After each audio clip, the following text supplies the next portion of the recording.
Good morning. It's me again, Daryl, back with another one. Um, I actually got ahead of myself. Forgot to push record on the thing when I was doing the fuel gauge. It was all a blooper anyway, so it doesn't matter. But my fuel gauge doesn't work.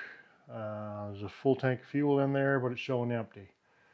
So I lost the first little bit until I moved the camera over after the fuel gauge was out. So what I'm going to do is start right now. This is the intro, the new intro. So I'll start you partway through, but explain to you what's going on, okay? So just bear with me. We'll start it now.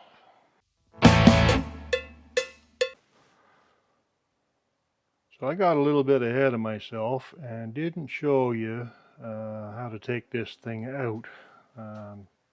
It's the fuel sending unit for the gauge.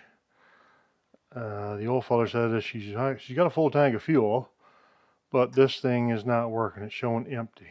So I wanted to see how or what the problem was. So I took the little cover off, and it's in the tank. I guess this way or something. I don't know, because it actually fell down in the tank. I thought this would stay with the. So that's the cover that's on the top of the tank, just up from the fuel cap. So that is in there, I guess, like that, with the seal. I think it was out this way, like this, on the side. So the sending unit went off to the right side, or left side, sorry. And there was a washer on there with a wire and a nut. So I took the nut off, and of course this fell down into the tank. I had to fish that out. So what I want to do is test this to see if this is the problem or it's just corroded. Because there is a lot of corrosion on the wires and underneath the tank, because the CB doesn't work, and I looked at that, and it's just awful with corrosion. It's all blackened. So I'm going to set this to ohms. Oh yeah, you can see that. So what I'm going to do is I'm going to put it onto the metal, and then up at the end of the lead. Whoops.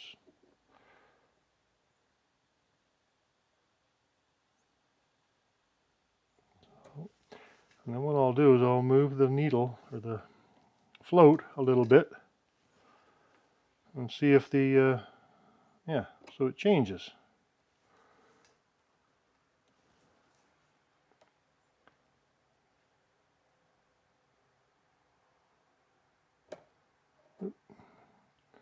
Keeps falling off the end of it.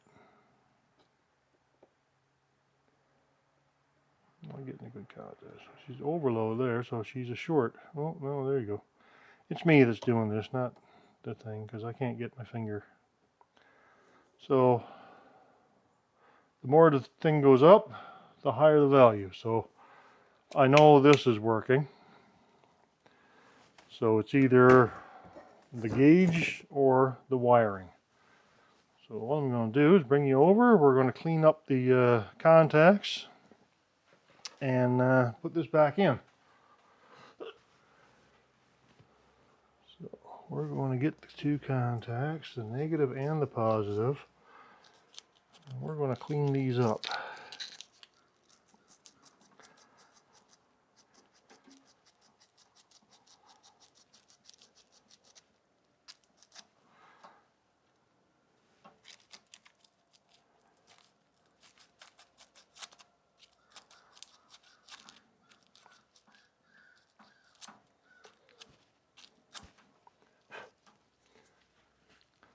So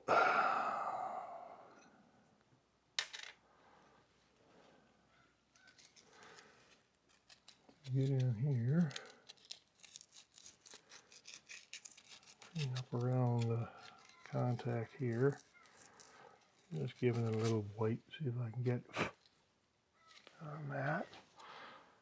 So this time I'm going to hopefully do it the right way. Oops. don't drop it. So negative was over there, so this negative was up in this corner. So if I put it on like that,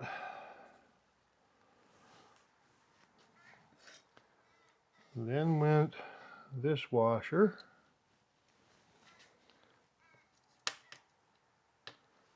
then went this washer,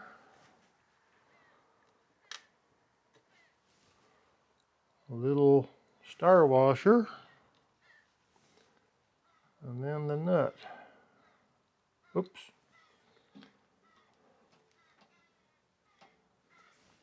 Let's take that off, the star washer. Put the positive wire on. Then the little star washer.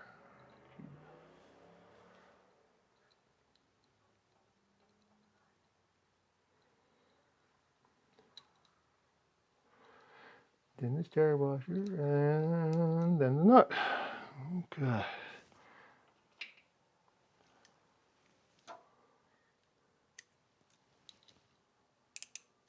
Wrong way.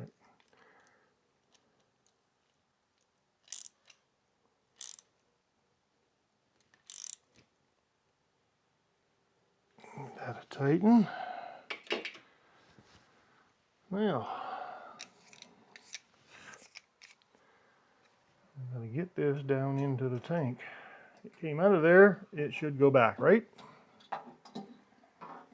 Yeah, tickety-boo. There, beautiful. Okay. Need to put my screwdriver.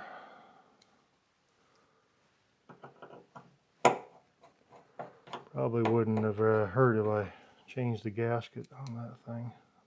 But I don't have one, so we're just gonna put these in lightly right now to get them all in there.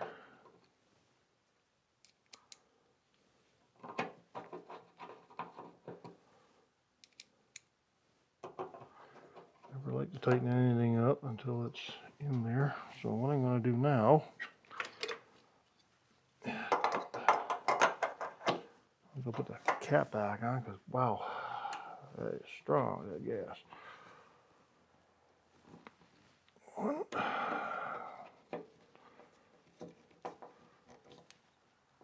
2,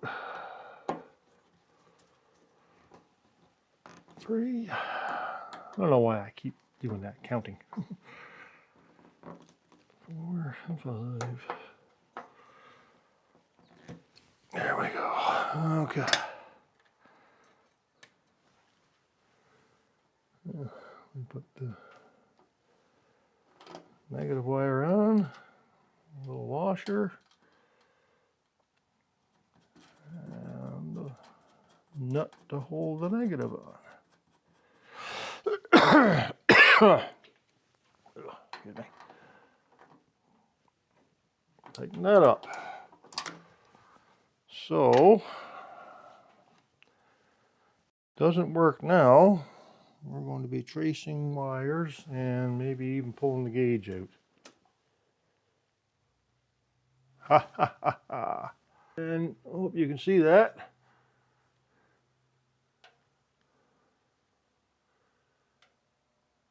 My gauge is going up. It works. Yay! So, another problem solved. So here we go. So I guess on these old bikes, a lot of it is wire contacts. Grounds are a major problem on anything. Harleys especially, because they're out in the environment a lot, and I don't think this one was put in a garage all the time. I believe it was out in the weather because I do have rust or paint coming off and a little bit of rust on the under the seat here. And you watch the other video, there's I'm going to put it probably 2 together or something. But I did a battery I cleaned it all up. Boom, now she starts fine. I kept charging the battery, and I guess it was just enough for me to keep it going with the battery cables on there, but yeah, it wouldn't start all the time. As soon as I took the charger off, it would die. So yeah, it's grounds. It's always grounds. So check your leads, check your wire connections, and that's probably your biggest problem. Okay, I'll show you putting it all back together. So all it is, I don't know why I forgot me cap off again. Okay.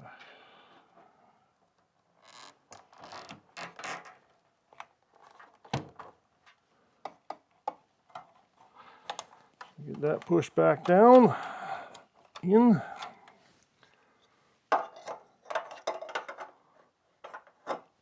Get the cap on. And all this is a few.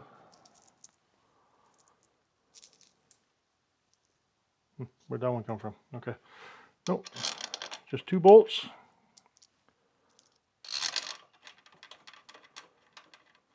One and one is 2. And oh, if you can, I don't even know if you can see there, can you? And one down here. That's it. I mean, she's back together pretty much. So you can get your fingers on that one. The rest is pocket change. Where did I put my wrench? Right here.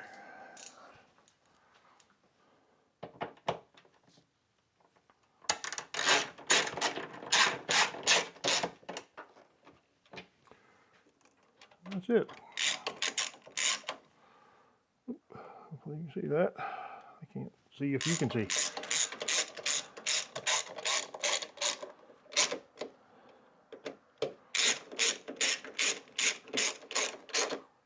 So there you go. That's it. That's all there is to it, taking that apart. And we're back together again. So thanks for joining me. Hopefully I can help somebody, or hopefully it helps somebody, and get your fuel gauge working.